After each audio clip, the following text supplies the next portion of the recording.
This is the official biography, Pope John Paul II. And this is just a little extra from Bible Baptist Church International.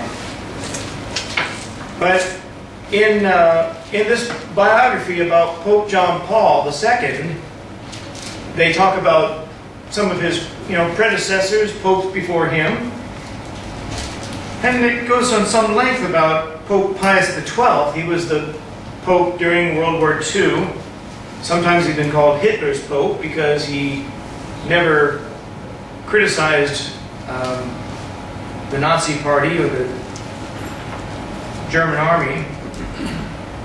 In May 1940, Pope Pius XII confided in a private conversation to a senior diplomat, Italian diplomat, that, quote, terrible things, unquote, were occurring in Poland, adding that we should say words of fire against such things.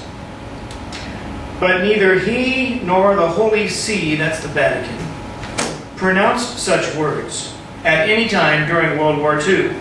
The Church's failure to speak out at its highest level became known as the silence of Pius XII.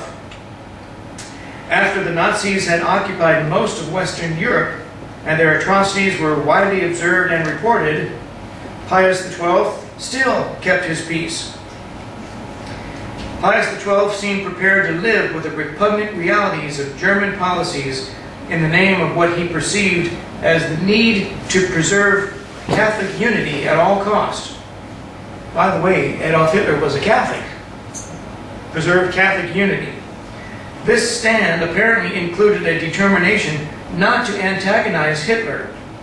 Elected Pope on March 2nd, 1939, he almost immediately sent a friendly letter to the Fuhrer. When the Nazis grabbed Prague and the rest of Czechoslovakia a few weeks later, Pius XII did not utter a single word to condemn this act, even though Catholics were a significant segment of the Czechoslovak population.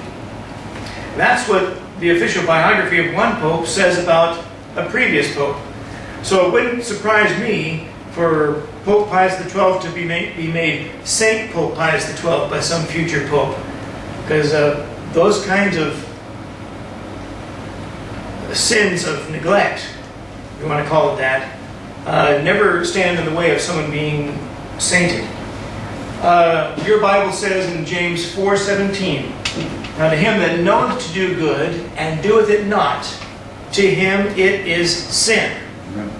So sin is failing to do what's right when you have the chance to do so and you know you should. And so we can, with a clear conscience, say Pope Pius XII and the highest levels of the Vatican are all guilty of sin for not standing up to the actions of the Nazi Party and Adolf Hitler, and to preserve Catholic unity by not criticizing a fellow Catholic, namely Adolf Hitler.